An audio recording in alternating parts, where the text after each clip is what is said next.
Hello everyone, welcome back to my channel. चलिए start करते हैं इंडिया जीके के क्वेश्चन। ये वो क्वेश्चन है जो आपके पहले हरियाणा के पेपरों में पूछे गए हैं और ये हैं इंडियन जीके के क्वेश्चन, जिसमें आपके मिक्स क्वेश्चन रहेंगे। कोई क्वेश्चन हिस्ट्री से आएगा, कोई क्वेश्चन बायोलॉजी से आएगा, कोई क्वेश्चन इकोनॉमिक्स से आएगा, कोई आपका स्टैटिक जीके का पार्ट रहेगा। ये क्वेश्चन है हिस्ट्री का। लोधी वंश की स्थापना किसने की? आपको पता होना चाहिए कि हमारे यहाँ पर कौन कौन से वंश आए थे। सबसे पहले आपको पता है कि गुलाम वंश आया था, ठीक है। जैसे मोहम्मद गोरी जो है पृथ्वीराज चौहान के साथ उनकी युद्ध हुआ था, तराइन का युद्ध। उसके बाद उन्होंने कुतुबुद्दीन ऐबक को अपनी सत्ता सौंप दी थी। और गुलाम वंश के बाद आया था हमारा, एक सेकेंड, पहले गुलाम वंश, फिर आपका खिलजी वंश आया था, फिर आपका तुगलक वंश आया था, ठीक है।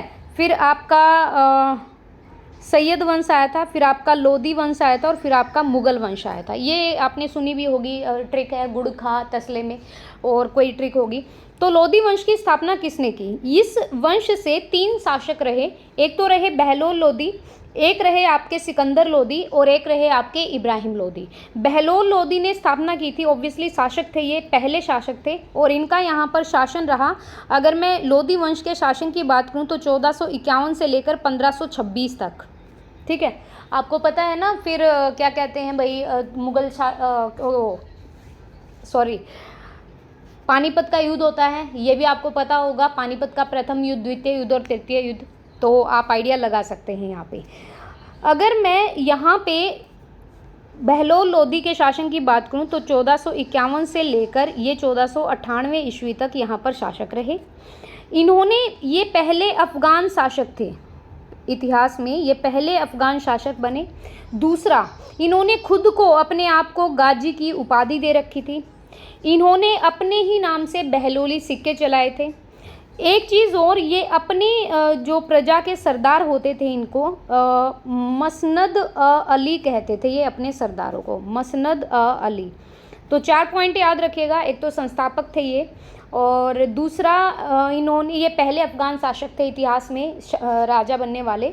तीसरा, इन्होंने गाजी की उपाधि खुद ली। सरदारों को मसनद अली कहा जाता था और इन्होंने अपने ही नाम के सिक्के चलाए। ये शिक्षित नहीं थे, अनपढ़ थे, फिर भी इन्होंने शिक्षा को बढ़ावा दिया।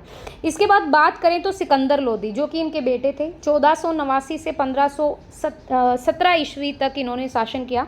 सिकंदर लोधी से याद रखना, ये कवि भी थे, ठीक है। इन्होंने आगरा की स्थापना की, इन्होंने सिकंदरी गज चलाया, और दूसरी चीज़, एक बहुत इंपॉर्टेंट चीज़, गुलरुखी, जो कि ये फारसी में लिखते थे भाई अपनी कविता, कवि थे ये।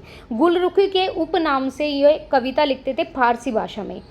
इन्हीं के समकालीन, कंटेम्प्रेरी, यहाँ पर आए हमारे संत कबीर, जैसे जो सूरदास थे ना समकालीन अकबर के, तो यहाँ पर सिकंदर लोधी के समकालीन, मतलब उसी समय, उसी टाइम पीरियड के यहाँ पर संत कबीर थे। तीसरे नंबर पे मैं बात करूँ तो इब्राहिम लोधी आते हैं। इब्राहिम लोधी, ये लोधी वंश के अंतिम शासक थे। 1526 में जब बाबर का युद्ध होता है इब्राहिम लोधी के साथ, बाबर पंजाब के रास्ते हरियाणा में एंटर करता है, ये भी ध्यान रखिएगा, पंजाब के रास्ते आया था। 1526 में जब आते ही इब्राहिम लोधी यहाँ पे शासक थे, तो इन्होंने युद्ध किया बाबर से और बाबर जीत गए यहाँ पे। और भाई पानीपत का पहला युद्ध हुआ था, आपको पता ही होगा। एकमात्र सुल्तान थे ये पूरी इतिहास के जो युद्ध में मारे गए थे बाबर के द्वारा, ये भी याद रखिएगा। तो मैंने जो पॉइंट्स बताए हैं यहाँ पे, उनको याद रखिएगा। 1526 तक शासन चला इनका। और लोधी वंश के बाद आते हैं मुगल वंश, मैंने वो आपको गलत बताया उधर। तुगलक वंश के बाद आते हैं आपका सैयद वंश, फिर आता है आपका लोधी वंश, और फिर आता है कौन, आपका मुगल वंश, ठीक है जी। तभी बाबर आ जाते हैं। सेकंड क्वेश्चन पे चलते हैं। कौन सा वन्यजीव अभ्यारण्य जो है एशियाई सिंहों के लिए वास्थली है? मैंने आपको प्रीवियस की जो वीडियो है उसमें कंप्लीट कराया है, कौन से पार्क हैं, कौन से वाइल्ड लाइफ सेंचुरीज हैं, वो सारे मैंने आपको बताए हैं। तो देखिए यहाँ पर जो गिर फॉरेस्ट नेशनल पार्क है, ये क्या है, एशियाई सिंहों की वास्थली है, ठीक है। पेरियार जो नेशनल पार्क है, ये आपका केरला में है। और मैंने आपको कंप्लीट कराया था भाई कौन कौन से वाइल्ड लाइफ सेंचुरी हैं हमारे यहाँ पर, कौन सी नेशनल पार्क है यहाँ पे। मैंने आपको कंप्लीट वीडियो कराया था और उसमें कम से कम हमारी 10 से 12 मिनट लग गई थी, तो वो ज़रूर देखिएगा प्लीज़। अगेन मैं एक बार अगर आपको कराना चाहूँ यहाँ पे तो मैं करा सकती हूँ, देख लिए मैं करा देती हूँ एक बार। जैसे यहाँ पर गिर फॉरेस्ट नेशनल पार्क है गुजरात में, अरुणाचल में आपका नामदफा है, ठीक है, और हरियाणा से 2 पार्क हैं आपके, एक तो सुल्तानपुर है, एक कलेसर है, ठीक है ये। और एक चीज़ और याद रखिएगा कि एक आपका सरस्वती वन्यजीव अभ्यारण्य और एक आपका बीरवारा जो कि जींद में है, उन दोनों को क्या घोषित किया है, पर्यावरण की दृष्टि से संरक्षित घोषित किया है। झारखंड में आपका बेतला हजारीबाग, ऐसे मैंने बताए थे आपको, वो वीडियो देख लीजिए। जैसे मणिपुर में है आपका काबुल लामजाओ सिरोही है, सिक्किम में आपका कंचनजंगा है, ठीक है। उसके बाद यहाँ पे तमिलनाडु में है गल्फ ऑफ मन्नार, और इंदिरा गांधी नेशनल पार्क है, मुकुर्ती है। ऐसे ही ओडिशा में भीतरकनिका, सिमली नेशनल पार्क, नंदनकानन चिल्का अभ्यारण्य। तो ये जो नेशनल पार्क और ये जो वाइल्ड लाइफ सेंचुरी है ये आप ज़रूर करिएगा। केरल में जैसे पेरियार नेशनल पार्क है, और केरल में आपकी साइलेंट वैली भी है, केरल में आपकी अन्नामुदई भी है, अर्नाकुलम भी है, तो ऐसे याद रखिएगा। आगे बढ़ते हैं, नेक्स्ट क्वेश्चन पे चलते हैं। नेक्स्ट क्वेश्चन है हमारा, पंचायत राज में सर्वप्रथम 1959 में लागू करने वाला, पंचायत राज से एक एक चीज़ें पता होनी चाहिए आपको पंचायती राज से। और सबसे पहले कौन से स्टेट ने अडॉप्ट किया या कौन से स्टेट ने लागू किया अपने यहाँ पे, तो आपको पता है पंचायती राज अधिनियम कब आया था। ये एक क्वेश्चन आता है आपका, पंचायती राज का अर्थ होता है शक्ति का विकेंद्रीकरण, डिसेंट्रलाइजेशन जिसे कहते हैं, शक्ति का विकेंद्रीकरण। इसकी शुरुआत हुई थी 2 अक्टूबर 1959 को राजस्थान के नागौर जिले से। किसने की थी? 1959, तब हमारा देश आज़ाद हुआ था, कुछ एक साल हुए थे 47 के बाद। तो पंडित जवाहरलाल नेहरू प्रधानमंत्री थे, उन्होंने शुरुआत की थी पंचायती राज की, और नागौर जिले से की थी, राजस्थान के। सबसे पहले ये जो अप्लाई हुआ था, एक तो आपके राजस्थान से तो स्टार्ट ही होता है 2 अक्टूबर 1959, राजस्थान के साथ ऑप्शन दिया है आंध्र प्रदेश, तो 11 अक्टूबर 1959 को यहाँ पे भी पंचायती राज क्या हो जाता है, लागू हो जाता है। वैसे आपको पता है 24 अप्रैल 1992 को होता है ये।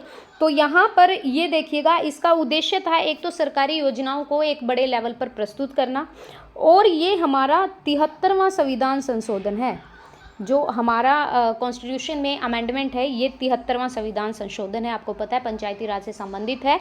अगर यहाँ पे वो करें कि भाग कौन से में आता है, तो ये आता है आपका भाग 9 में, ठीक है जी।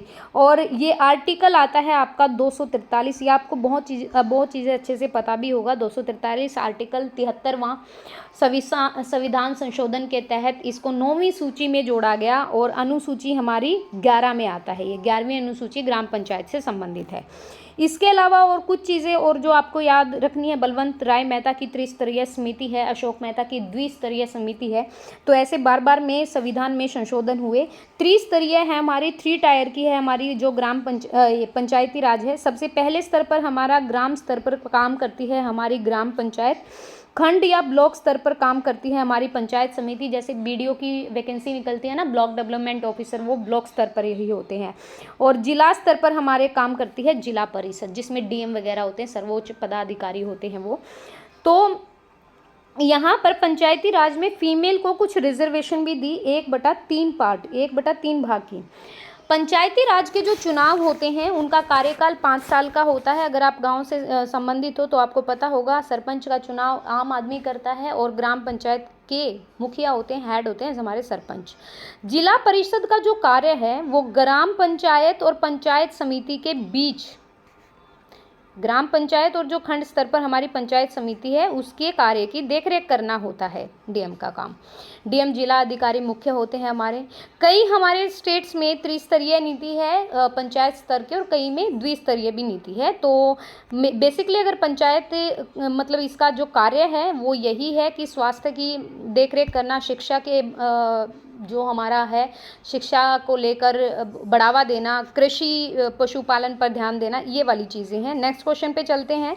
यदि पंचायत बंद कर दी जाए तो चुनाव किसके भीतर कराया जाना चाहिए? ऑब्वियसली 6 माह का टाइम होता है, 6 महीने के अंदर अंदर आपको री इलेक्शन कराना होता है। नेक्स्ट क्वेश्चन है यहाँ पे, विश्व पर्यावरण दिवस, वर्ल्ड एनवायरनमेंट डे, ये 5 जून को मनाया जाता है। भाई आप सभी को पता है 8 मार्च को हमारा जो विमेंस डे होता है वो होता है।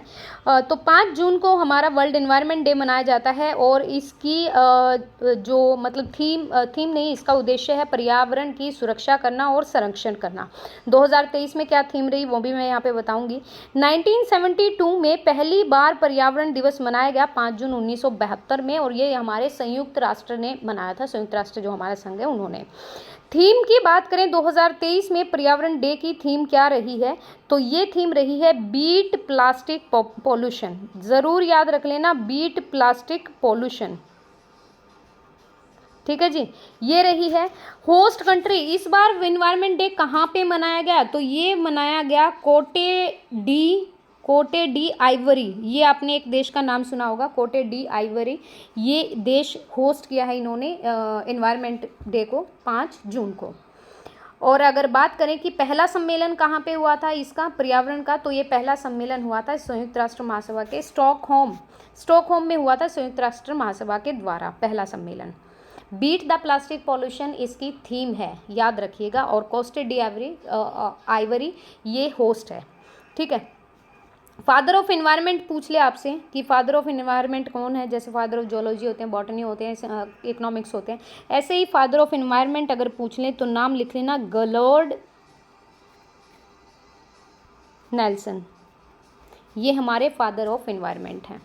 नेक्स्ट बात करते हैं अगले क्वेश्चन की। वर्ष 1923 में किसने स्वराज पार्टी की स्थापना की थी? स्वराज पार्टी की स्थापना की थी मोतीलाल नेहरू और CR दास ने। आपने एक नारा सुना होगा, मुझे तो पूरी संपूर्ण भूमि चाहिए, ये वाली चीज़, तो वो नारा था हमारा नेकीराम शर्मा का, हरियाणा के जो नेकीराम शर्मा हैं जिनके नाम से रोहतक में आपका कॉलेज भी है। यहाँ पे स्वराज पार्टी की बात करें तो मोतीलाल नेहरू और CR दास। तो मैं आपको बता देती हूँ, स्वराज पार्टी की जो स्थापना हुई थी, पहली बार जो स्थापना हुई वो हुई 1 जनवरी 1923 को स्वराज पार्टी की स्थापना होती है। देशबंधु चित्तरंजन दास जिसे हम बोलते हैं और मोतीलाल नेहरू के द्वारा स्थापना डाली जाती है। स्वराज पार्टी का अर्थ ही क्या होता है, मीनिंग क्या होता है? स्वराज की पार्टी मतलब अपने राज्य की पार्टी। यहाँ पर हमारी जो पहली ये INC थी, आपको पता है इंडियन नेशनल कांग्रेस, ये 1885 28 दिसंबर 1885 को यहाँ पे कलकत्ता में बैठक हुई थी। एनी बेसेंट इनकी प्रथम महिला अध्यक्ष थी और A.O. ह्यूम इनके पहले अध्यक्ष। तो याद रखिएगा भाई, स्वराज पार्टी की जो स्थापना की थी वो मोतीलाल नेहरू और CR दास, चित्तरंजन दास ने की थी। मैं कहाँ पे थी? हमारी INC की जो फॉर्मेशन हुई थी 28 दिसंबर 1885 को, और ये किसने की थी? ये हमारी A. ह्यूम जो थे वो अध्यक्ष थे, एनी बेसेंट हमारी महिला अध्यक्ष थे, और अगर भारत की तरफ से भाई बात करें तो सरोजनी नायडू पहला नाम आता है। स्वदेशी आंदोलन जो था हमारा, स्वदेशी मूवमेंट जो था, काफ़ी सारे मूवमेंट चलाए गए थे। 1905 में आपको पता है बंगाल का विभाजन भी हुआ और स्वदेशी आंदोलन भी चलाया गया। बात करें 1906 की, तो 1906 में मुस्लिम लीग की स्थापना की गई यहाँ पे। और 1907 का तो आपको पता होगा, सूरत अधिवेशन था, गरम दल और नरम दल को लेकर आपस में बहस हो गई थी, अलग अलग हो गए थे यहाँ से। इसी के साथ साथ अगर मैं बात करूँ कि भाई फिर मैं यहाँ पे कुछ लिखवा रही हूँ आपको, वो लिख लीजिएगा। मुस्लिम लीग आया 1906 में, 1907 में सूरत का अधिवेशन हुआ।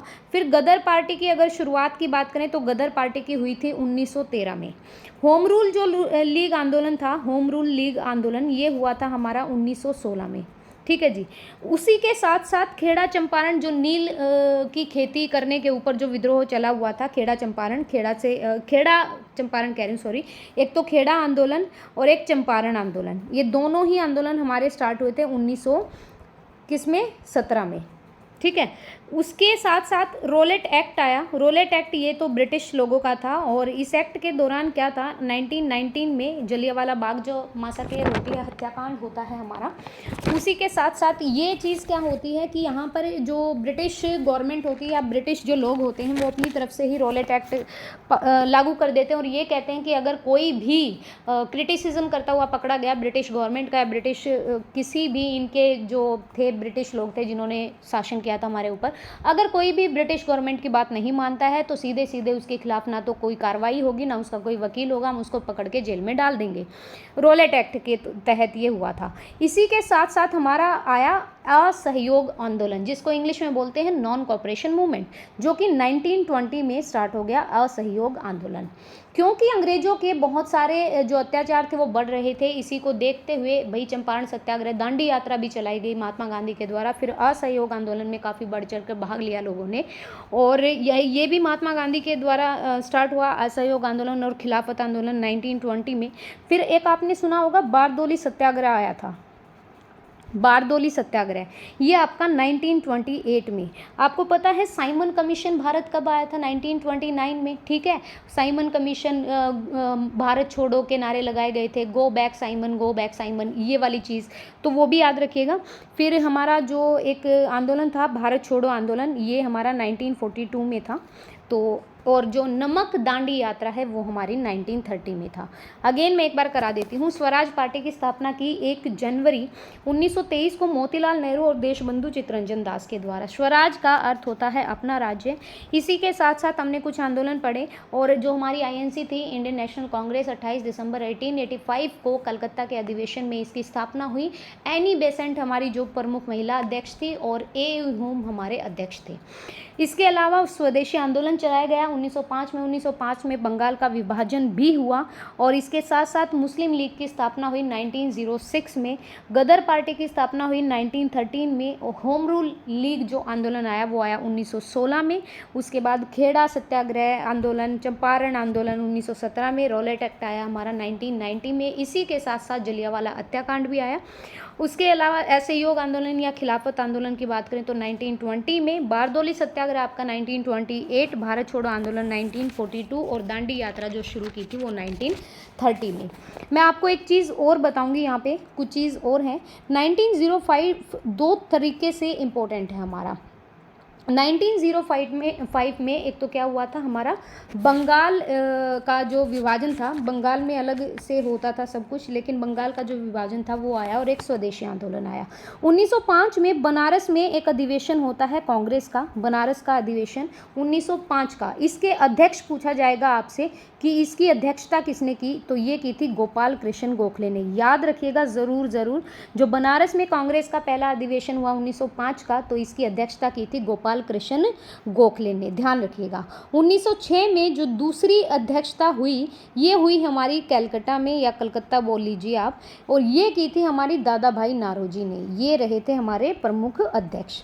उसके बाद 1907 में जब सूरत में अधिवेशन हुआ, गरम दल और नरम दल अलग अलग हो गए, तो ये जो अध्यक्षता की, ये की थी हमारी रास बिहारी बोस ने, क्योंकि ये गांधी जी की बात मानने के लिए तैयार नहीं थे। कुछ तो हमारे गरम दल के नेता थे, कुछ हमारे नरम दल के नेता थे। नरम दल के नेता सोचते थे कि अहिंसा से हम सब कुछ सही कर लेंगे, और जो गरम दल के नेता होते थे हमारे लाल बाल पाल, जिसे कहा जाता है बिपिन चंद्र पाल, और लाल बाल पाल हो गया ना, बाल गंगाधर तिलक, लाल बहादुर शास्त्री, तो ये उन बातों को मानने के लिए तैयार नहीं थे। 1907 में इन दोनों के बीच में भिड़ंत हो गई थी, ठीक है जी। 1906 में हमारी मुस्लिम लीग की जो स्थापना की वो किसने की? आ जाता है कई बार क्वेश्चन कि 1906 में जो मुस्लिम लीग की स्थापना की वो किसने की? ये की थी आगा खान द्वितीय ने। ध्यान रखिएगा, आगा खान द्वितीय ने मुस्लिम लीग की स्थापना की, ये मुख्य अध्यक्ष थे वहाँ के, और एक और भी थे इनके साथ, मोहसिन मुल्क। तो याद रखिए, आगा खान द्वितीय और मोहसिन मुल्क ने मुस्लिम लीग की स्थापना की थी। 1909 में एक और भी वो हुआ, ये आया मार्ले मिंटो सुधार। आप सभी को पता होगा 1909 में मार्ले मिंटो आया था यहाँ पे। गदर पार्टी की स्थापना किसने की थी? गदर पार्टी की स्थापना एक तो 1913 में होती है, ये की थी हमारे लाला हरदयाल ने, ठीक है। होम रूल लीग की स्थापना में ही 1916 में जब होम रूल लीग की स्थापना हुई, इसी में स्वराज की मांग उठी थी, और बेलगाम का अधिवेशन था यहाँ पे। चंपारण सत्याग्रह 1917, नील की खेती के विरुद्ध आंदोलन चलाया गया था, ठीक है। आगे चलते हैं। खेल पद बटरफ्लाई स्ट्रोक, ये हमारा तैराकी से है, तैराकी करते हैं, स्विमिंग करते हैं, ये बटर स्ट्रोक उसी में को कहा जाता है। काजीरंगा राष्ट्रीय उद्यान जो है वो आसाम में है, आप सभी को पता ही है यहाँ पे, और जो आसाम में है वो बिहू त्यौहार भी मनाया जाता है। कामाख्या मंदिर भी है यहाँ पे, तो ध्यान रखा करो ऐसी ऐसी चीज़ों का। अगर एक ऑप्शन आता है तो उससे रिलेटेड सारी चीज़ें खोजने का प्रयास करो, ताकि आपको वहाँ से क्वेश्चन जो छूटे ना। प्रसिद्ध जो गान है हमारा, सारे जहाँ से अच्छा हिंदुस्तान हमारा, या सारे जहाँ से अच्छा, किस किसके द्वारा ये रचा गया है? ये रचा है हमारा मोहम्मद इकबाल ने। इसको लिखा था रविंद्रनाथ टैगोर ने। ध्यान रखिएगा, जो प्रसिद्ध गान है सारे जहाँ से अच्छा, ये अलग क्वेश्चन है। सारे जहाँ से अच्छा हिंदुस्तान हमारा, ये तो मोहम्मद इकबाल ने। अगर मैं बात करूँ राष्ट्रीय गान की, कि राष्ट्रीय गान की किसने रूपरेखा या रचना की है राष्ट्रीय गान की, तो ये की है हमारे रविंद्रनाथ टैगोर ने। ये याद रखिएगा कि इसका मूल भाग जो रविंद्रनाथ टैगोर ने लिखा, वो लिखा था बंगाली भाषा में, बंगाली भाषा में। ठीक है जी। शांति निकेतन की भी स्थापना की थी इन्होंने, आपको पता है। इसके अलावा जब इन्होंने राष्ट्रीय गान को बंगाली में लिखा तो हिंदी में भी उसने किसी ने तो उसका अनुवाद किया होगा। तो जो हिंदी के अनुवादक रहे हमारे राष्ट्रीय गान के, वो रहे थे आबिद अली, एक मुस्लिम जाति के थे आबिद अली। ठीक है। संविधान सभा ने हमारे राष्ट्रीय गान को कब स्वीकार किया? संविधान सभा में राष्ट्रीय गान को स्वीकार किया गया 24 जनवरी 1950 में। और पहली बार राष्ट्रीय गान कहाँ पे गाया गया, ये ज़रूर याद रखिएगा। ये गाया गया था 27 दिसंबर 1911 को, भारत राष्ट्रीय कलकत्ता का जो अधिवेशन हुआ था, भारत राष्ट्रीय कलकत्ता अधिवेशन में पहली बार राष्ट्रीय गान गाया गया। और स्वीकृति 24 जून 1950 को, और फिर पता है 26 जून 1950 को हमारा संविधान लागू हो जाता है। अगर मैं बात करूँ राष्ट्रीय गान की टाइमिंग क्या होती है, ये सबको पता है, 52 सेकंड होती है। इसमें एक क्वेश्चन भी आया था पीवाईक्यू में कि राष्ट्रीय गान में कौन कौन सी नदियों का जिक्र किया गया? जनगण मन अधिनायक जय हे, भारत भाग्य विधाता। ठीक है, तो गंगा यमुना भी आती हैं इसमें। इसके अलावा मैं आपको बता देती हूँ राष्ट्रीय ध्वज के बारे में थोड़ा सा। चंडीगढ़ पुलिस का पेपर हुआ था और उसमें क्वेश्चन पूछे गए थे राष्ट्रीय ध्वज से। एक तो इसमें ट्राई कलर होता है, एक तो होता है केसरिया रंग जो कि ऊपर की तरफ होता है, एक वाइट कलर होता है बीच में होता है, और एक होता है ग्रीन कलर जो कि सबसे नीचे होता है। ये याद रखिएगा। हमारा जो राष्ट्रीय ध्वज है वो लेंथ और ब्रेड्थ के रेशो में है। लेंथ है 3 और ब्रेड्थ है 2। अगर उल्टा करके पूछा जाए तो फिर 2:3 आएगा, ये भी याद रखिए। बीच में है हमारे राष्ट्रीय ध्वज के नीले रंग का चित्र। राष्ट्रीय ध्वज को किसने बनाया? तो ये आपको पता है पिंगली वेंकैया जो थे, इन्होंने रूपरेखा तैयार की थी हमारे राष्ट्रीय ध्वज की। हमने राष्ट्रीय ध्वज को कब अपनाया? हमने राष्ट्रीय ध्वज को अपनाया था जी 22 जुलाई 1942 है, शायद 1942 को अपनाया। एक सेकेंड, 42 नहीं आएगा भैया, इतनी साल पहले नहीं, 22 जुलाई 1947 को राष्ट्रीय ध्वज को अपनाया गया। 22 जुलाई 1947 को। हमारे राष्ट्रीय ध्वज में 24 तिली हैं। ये तिली किस ओर इशारा करती हैं? ये करती हैं मनुष्य के 24 गुणों को दर्शाती हैं। सारी चीज़ें याद रखना। राष्ट्रीय गान की हम बात कर रहे हैं। जो ये सारे जहाँ से अच्छा हिंदुस्तान हमारा, ये मोहम्मद इकबाल द्वारा लिखा गया। रविंद्रनाथ टैगोर द्वारा हमारा राष्ट्रीय गान लिखा गया। मूल भाषा थी बंगाली, हिंदी में अनुवाद किया था आबिद अली ने। और संविधान सभा ने पहली बार स्वीकार किया था राष्ट्रीय गान को 24 जनवरी 1950 में। 26 जनवरी 1950 से हमारा क्या हो जाता है? संविधान लागू हो जाता है। पहली बार गाया गया 27 दिसंबर 1911 को कलकत्ता के अधिवेशन में। राष्ट्रीय ध्वज में हमारे 3 रंग होते हैं, केसरिया सबसे ऊपर, सफ़ेद बीच में और हरा रंग सबसे नीचे। हरा रंग हमें हरियाली खुशहाली का प्रतीक होता है, सफ़ेद रंग शांति का प्रतीक होता है, केसरिया रंग शौर्य वीरता का प्रतीक होता है। इसके बीच में नीले रंग का चक्र है। लेंथ इंटू ब्रेड्थ के रेशो में बटा हुआ है, 3:2 में। और 22 जुलाई 1947 को हमने अपनाया था। पिंगली वेंकैया ने इसकी रूपरेखा तैयार की थी। ये सब कुछ याद रखिए। 24 तिलियाँ हमारे मनुष्य के 24 गुणों को दर्शाती हैं। राष्ट्रीय सामुदायिक विकास संस्थान अवस्थित है, तो ये आपका हैदराबाद में है। ये जनरल जीके का क्वेश्चन है, अभी के जीके से रिलेटेड पूछे जाएंगे क्वेश्चन, तो वो याद रखिएगा। सूर्य के सबसे जो निकटतम जो ग्रह है, सूर्य के सबसे निकटतम ग्रह वो कौन सा है? बुध और शुक्र, ये भी याद रखिएगा। चलिए, जो हमारा सौरमंडल है उसके जन्मदाता हैं हमारे सूर्य। सूर्य को बोला जाता है भाई सौरमंडल का जन्मदाता। सूर्य हमारे सौरमंडल का सबसे बड़ा पिंड है, ये भी ध्यान रखिए। अगर सूर्य का व्यास पूछें तो 13,90,000 किलोमीटर व्यास है, जो पृथ्वी से लगभग 109 गुना ज़्यादा है।